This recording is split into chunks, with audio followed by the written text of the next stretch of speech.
Hola, bienvenidos a un nuevo capítulo de la SocialMed, donde vamos a seguir intentando integrar conocimiento e intentando navegar por la medicina. Continuamos con nuestra trama clínica y en esa trama clínica estamos en una situación de un paciente que ha tenido que ser intervenido de un hiperparatiroidismo. El paciente fue intervenido con éxito. Unas semanas después consulta porque nota cefalea persistente. Recuerda que antes, lo que hemos contado previamente, le habían preguntado por si tenía cefalea y ahora acude porque ha recordado que tal vez pueda ser importante. Ha recordado algo que cree que puede ser importante. Entonces, con todo lo que nosotros sabemos, en un paciente que tenía un hiperparatiroidismo y que ahora dice que tiene cefalea y que le hemos preguntado y que dice que sí, para que se relacionara con ese hiperparatiroidismo, ¿cuál de las siguientes preguntas podía estar específicamente asociada a su enfermedad de base? Vamos a irlas viendo porque a veces en este tipo de formulaciones uno puede pensar en la situación clínica que se le plantea y a veces no, pero se encuentra con 4 puertas abiertas, con 4 pistas y tiene que ir viendo si alguna de ellas cuadra con el trastorno de base que hemos estudiado antes, con el hiperparatiroidismo. Me hablan de hemianopsia bitemporal. Eso significaría una compresión del quiasma. ¿Se puede asociar una compresión del quiasma con un hiperparatiroidismo? Bueno, pues tenemos que pensar si puede tener asociación con una de las causas más frecuentes de eso, que es un adenoma hipofisario. Bueno, pudiera ser. La segunda, dice prueba de Rine negativa bilateral. Prueba de Rine negativa bilateral. Y tenemos que irnos a recordar que es la prueba de Rine. Si es negativa ante un paciente que tiene una hipoacusia, significa que lo que tenemos es que se oye mejor por la vía ósea que por la vía aérea y por lo tanto tenemos una hipoacusia de transmisión o de conducción. Y en ese caso, una que fuera bilateral, pues podría ser un proceso de otitis media bilateral, un proceso de otitis serosa bilateral. Sería más probable, en este caso, pensar, por ejemplo, que el paciente tuviera una otoesclerosis. Sería una de las causas posibles de esta. En principio eso no me suena nada que pueda tener relación con la cefalea que tiene este paciente. Sí podría pensar, si sospechara que el paciente tuviera un Payet, la otoesclerosis es como una manifestación del Payet y bueno, o una enfermedad que tiene por lo menos una patogenia muy similar y que se puede dar como enfermedad asociada. No nos cuadra. Rinorrea y lagrimeo en un lado de la cara. Eso me ha hablado de una cefalea histamínica, una cefalea tipo de Horton o en racimos y no me cuadra mucho con el trastorno que hemos dicho antes. En principio eso pensaría que no. Y rigidez de nuca con signos de Kernig y Brudzinski. Eso significaría que el paciente pienso que tiene una meningitis. El hiperparatiroidismo se puede complicar con meningitis. ¿Sería una complicación frecuente de la cirugía del hiperparatiroidismo una meningitis? Tampoco me suena, tampoco lo parece, por lo tanto nos quedamos con la 1, hemianopsia bitemporal, y pensamos que el paciente pueda tener una MEN tipo 1, o sea que pueda tener asociación de un hiperparatiroidismo con un tumor hipofisario y con un tumor a lo mejor del páncreas endocrino que no nos toca por ahora aquí y no lo hemos visto. Bien, hemianopsia bitemporal. Hablando sobre endocrino, en este caso, pues tenemos, si os contara que se trata de un paciente que ha consultado porque notaba que tenía crisis de cefalea, visión borrosa y que en una de ellas le habían encontrado que tenía una hipertensión con una tensión arterial muy alta. Tenía crisis hipertensivas y esas crisis hipertensivas se acompañaban de palpitaciones, de temblores, se acompañaban de midriasis, tenía de vez en cuando diarrea, etcétera. Pues al hacerle una resonancia, con esa imagen hiperintensa en T2, por ejemplo, tenemos que efectivamente sospechamos en la presencia de un feocromocitoma. Recuerdo que en el feocromocitoma la prueba de imagen se hace después de la sospecha analítica, que sería el aumento de las catecolaminas y sus metabolitos en sangre y orina. Una vez tuviera ese dato, pasaría a la prueba de imagen, en donde si encontrara el tumor, como es este caso, pues procedería a su preparación prequirúrgica con alfa bloqueo, con beta bloqueo, con volumen suficiente y luego a la cirugía. En el caso de que el tumor fuera demasiado grande o que no se encontrara tumor, necesitaríamos recurrir a una gammagrafía, por ejemplo, con metaliodobencilguanidina, que podría servirnos para ver si hay metástasis, en el primer caso, que el tumor fuera demasiado grande, o para encontrar el paraganglioma, si es que no hemos encontrado el feocromocitoma. Bien, una vez pasado esto, hacemos unas iniciales, hacemos como una especie de pasapalabra rápidamente y vamos a ir haciendo un repaso de ciertos conceptos rápidos, pero que nos sirvan como un poco de ágil, un poco de pasarlo bien. Para, que te edito. No digas mis iniciales. Repite esta diapo. Vale, correcto. Pero no me regañes. No he cortado, o sea, que habla. Bien, una vez terminamos esto, empezamos a hacer una especie de juego de pasapalabra, en donde vamos a ver unas definiciones y vosotros me tenéis que decir de qué se trata. Y por darle un poquito de flow lo hemos hecho en rima. Empieza por la A, del tiroides y no estrula, de la ceja a la cola, queda sin pelos y sola. ¿Qué tiene la ceja? Tiene una alopecia de la cola de la ceja, que es un signo que puede ser del hipotiroidismo, puede ser de la lepra, por ejemplo, puede ser de la sífilis, puede ser de la dermatitis atópica, entre otras. Por la B, un tipo seco y enjuto con mantux, que es positivo, ¿puede ser imperativo reclamarle en el esputo? Por la B, pues sí, una baciloscopia, porque una vez que tiene mantux positivo tenemos que ver si tiene posibilidad de que pueda tener una radiografía de tórax con alteraciones y una baciloscopia que me confirmaría la enfermedad tuberculosa. Pues con la B es la que responderíamos. Si alguien ha puesto bacilo de Koch, ha pensado bacilo de Koch, pues lo vamos pensando como bueno también. Empieza por C, con dolor abdominal, un muchacho está muy mal, profundamente inflamado en el ilion terminal. ¿Qué enfermedad tiene? Con inflamación en el ilion terminal, efectivamente una enfermedad de Crohn. Correcto. Con la D, las vacunas la previenen, pero es rara alguna gente. No vacunar a sus nenes no es medida inteligente. Su faringe se entumece y el Benjamín languidece. ¿Qué enfermedad te puede dar si no te vacunan y tu faringe se entumece con unas membranas blanco-grisáceas e incluso puedes tener una verdadera laringotraqueitis con un cierre y una disnea profunda? Pues efectivamente el croup diftérico, la difteria. Correcto. Y con la E, tenía Arsenia 2 riñones, con arterias tapaillas, pusimos medicaciones y la urea vino altilla. ¿De qué se trata? Si no, le he puesto una medicación a una persona con estenosis de la arteria renal, resulta que era bilateral y tiene un fallo renal, esto me ha salido también en verso sin prepararlo, efectivamente lo que tenía era una estenosis de la arteria renal y a lo mejor le hemos puesto como tratamiento enalapril, por ejemplo. ¿Vale? Venga. Continuamos con la trama clínica. Efectivamente, en el caso anterior, que vimos que podía tener una hemianosia bitemporal, el paciente tenía un adenoma hipofisario de 2,5 centímetros. Se realizó un estudio hormonal para detectar hiperfunción. ¿Cuál de estos datos analíticos sería más compatible con la existencia de un tumor no funcionante? O sea, el paciente tiene un tumor hipofisario grande, 2,5 centímetros. Vamos a ir viendo datos analíticos que me hace pensar que ese tumor no es productor hormonal. Unas hormonas tiroideas elevadas con TSH alta, esa por supuesto que sí, esa es un TSH-oma, ese es un tumor hipofisario productor de TSH que puede producirte lo que se llama un hipertiroidismo secundario. En esa situación no hay mucho otro diagnóstico diferencial. Un hipertiroidismo con TSH alta pueden ser dos cosas, o un tumor hipofisario o ese síndrome de resistencia periférica a las hormonas tiroideas, pero que puede tener efecto la hormona tiroidea en exceso en el corazón y producir ese hipertiroidismo, pero más bien de manifestaciones cardiológicas. Sería ese el principal diagnóstico diferencial, por lo tanto, simplemente una prueba de imagen hipofisaria es la que nos pondrá sobre la pista. La 2, cortisol elevado, ACTH elevada, hasta ahí estamos hablando de un síndrome de Cushing, ACTH dependiente. El cortisol no responde a dosis altas de dexametasona, pero sí al estímulo con CRH.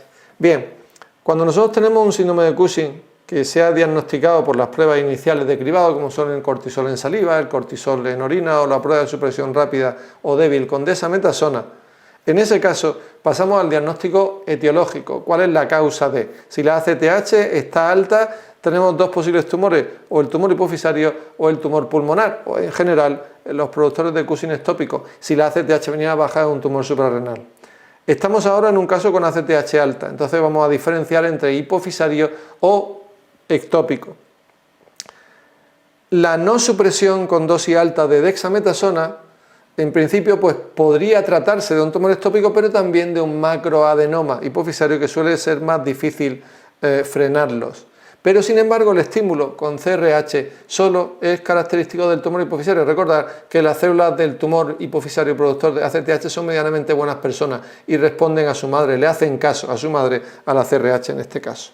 O sea que esa sí sería compatible también. Niveles elevados de IGF-1 y elevación de GH que no se suprime con glucosa. Ese es el patrón funcional normal de los pacientes que tienen acromegalia. Sería también un tumor funcionante. Y luego me dicen niveles de prolactina ligeramente elevados. Una persona con un tumor hipofisario de 2,5 centímetros tendría una prolactina de 1500, de 3000, de 5000, de lo que sea, pero no una prolactina ligeramente elevada.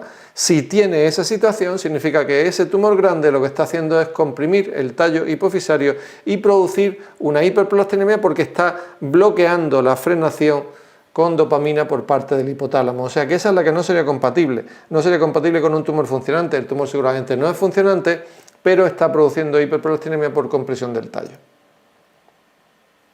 Aquí simplemente una imagen en donde tenéis que pensar qué tipo de situación tiene este paciente. Si os dijera, por ejemplo, que esta imagen es un estudio histopatológico de un ganglio en un paciente que tiene de clínica, a lo mejor solo tiene esa infiltración ganglionar con adenopatía, a lo mejor tiene esplenomegalia y a lo mejor tiene manifestaciones clínicas de fiebre, sudoración nocturna y pérdida de peso, que puede ser también.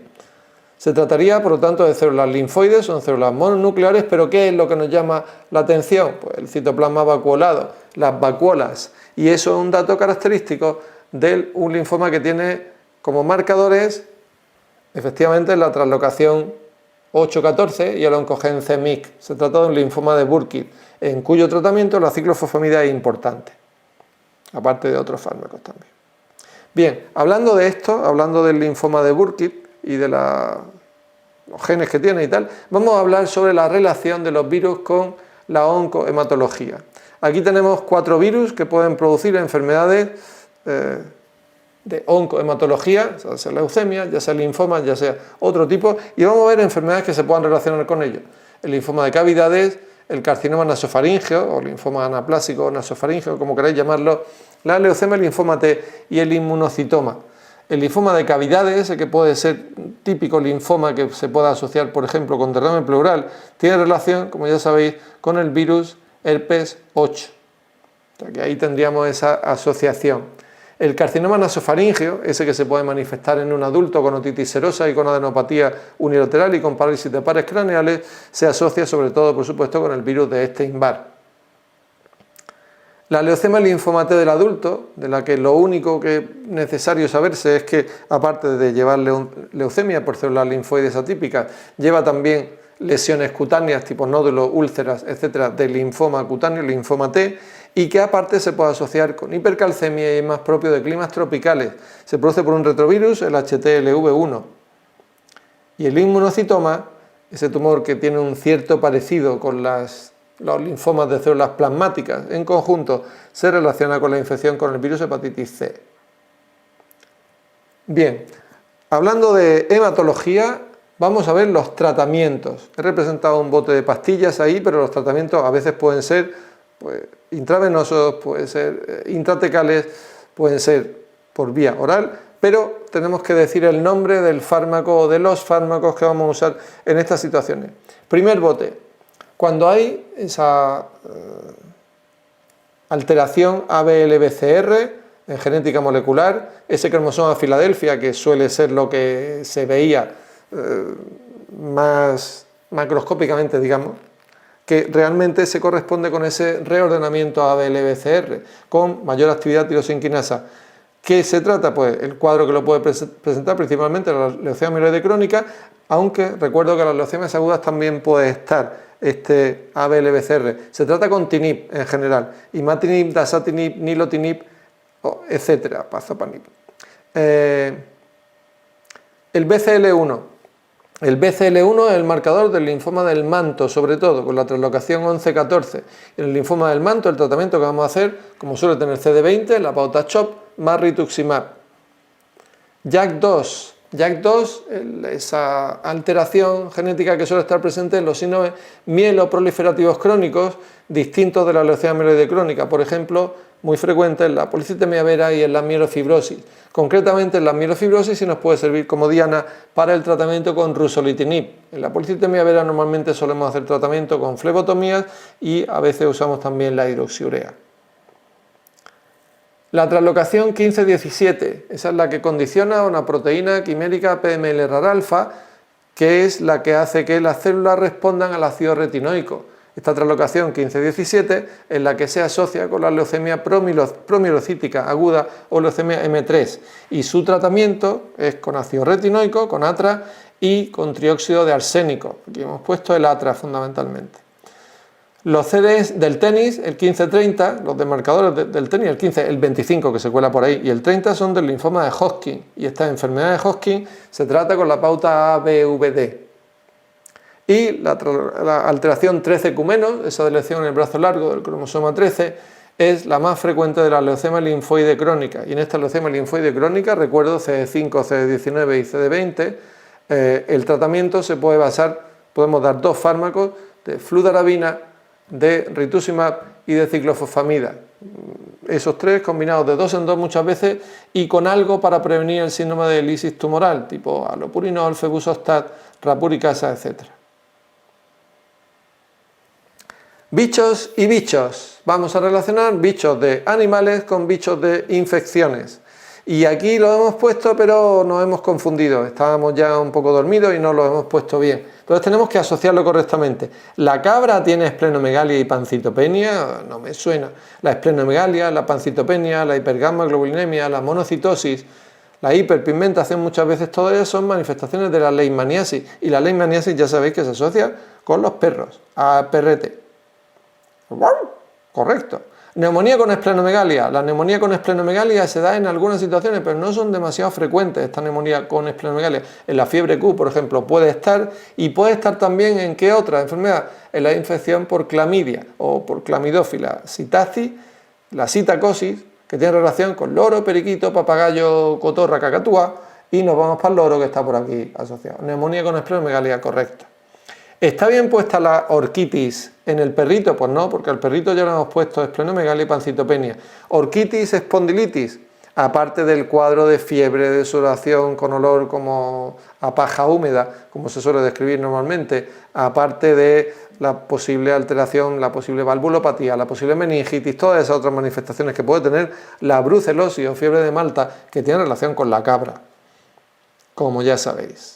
Vale, el gatito tiene neumonía y tiene adrenalitis. Esa neumonía y esa adrenalitis, neumonía con adenopatías, alteración suprarrenal con calcificaciones suprarrenales, suena a tuberculosis. Pero hay otro bicho que también produce esa misma asociación y es Histoplasma capsulatum.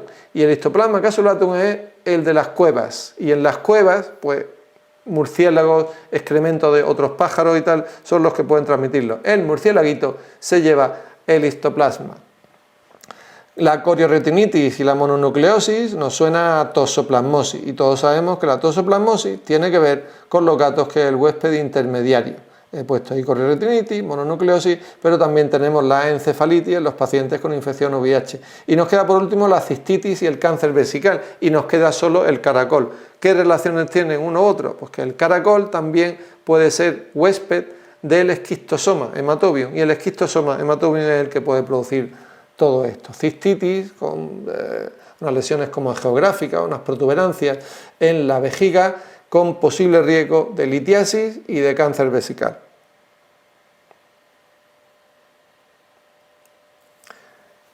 Casos clínicos y asociaciones que tienen. Niño de 4 años de edad que consulta por aparición a lo largo de los últimos 3 días de lesiones cutáneas en piernas y glúteos. Sus padres referían que su pediatra le había diagnosticado una infección de vías respiratorias superiores 10 días antes. Infección respiratoria y posteriormente lesiones que pueden ser petequiales, lo que estamos pensando. Las últimas 12 horas, dolor abdominal, 2 deposiciones diarreicas, sin fiebre, sin pérdida de peso. Me cuentan luego las petequias y las púrpuras, sobre todo en glúteos y en extremidades inferiores, y dolor abdominal intenso. Vamos a ir desglosando este caso clínico. Nos hablan de, en los últimos 3 días, lesiones cutáneas en piernas y glúteos asociados a diarrea. O sea, diarrea con lesiones cutáneas. Vamos a ver alguna asociación que pueda tener esto. Diarrea con dermatitis. Recuerdo, colitis ulcerosa asociada con pioderma gangrenosa, la celiaquía con dermatitis herpetiforme, la amiloidosis. ¿Por qué puede tener amiloidosis? La amiloidosis, ¿por qué puede tener alteraciones diarreicas? Es bastante frecuente, tanto por la alteración de la disautonomía como por el propio sobrecrecimiento bacteriano que se puede producir. Y lo típico es el síndrome del ojo negro, que se llama la púrpura periorbitaria. El Crohn con eritema nodoso. El hipertiroidismo, que puede producir diarrea, pero por hipermotilidad, se puede asociar en la enfermedad de Graves base 2 con misedema pretibial. O la esclerodermia, que la esclerodermia también puede dar lugar a un megacolon, puede producir un sobrecrecimiento bacteriano y puede producir, por lo tanto, diarrea con esteatorrea, se asocia con el Raynaud y con todas las otras lesiones cutáneas. Y por último, el feocromocitoma, que también es causa de diarrea, en la MEN tipo 2B se puede asociar con neuromas mucosos. Hay muchísimas más asociaciones de diarrea con dermatitis, pero así hemos repasado algunas de ellas. Aparte, vamos a centrarnos sobre las numerosas petequias y la alteración hematológica o la alteración que puede producir este trastorno de la hemostasia o este trastorno de sangrado que puede parecer cuando veamos este caso clínico. Y recordamos, en los pacientes que tienen, primero, en los pacientes que tienen una púrpura anafilactoide, como este caso que estamos presentando aquí, una púrpura de Schönlein-Henoch, en estos casos no hay alteración de ninguna de las pruebas de la coagulación, simplemente hay una vasculitis y esa es la causa de que haya esos pequeños sangrados, esas pequeñas extravasaciones de sangre que son las que producen esta púrpura. Pero si ya vemos que hay alteraciones de alguna de las pruebas de la coagulación, tendríamos que, si hay prolongación del tiempo de sangría, puede ser una trombopenia, si hay pocas plaquetas, o si no hay pocas plaquetas, es un von Willebrand. En el von Willebrand, recuerdo que también puede estar prolongado el TTPA, tiempo de tromboplastina. Cefalea en un paciente que tiene hemoglobinuria paroxística nocturna en tratamiento. ¿En qué causa pienso? En que se le ha producido el meningococo. Esto asociado con este tipo de enfermedades que pueden producirnos cosas más o menos parecidas. ¿Y el meningococo por qué produce púrpura petequial? Pues porque puede dar esos cuadros graves que lleven hasta un síndrome de Waterhouse-Fredericksen. Prolongación del tiempo de sangría y plaquetopenia con anticuerpos anti-2B3A. Eso es la púrpura trombopénica inmune o enfermedad de Werloff.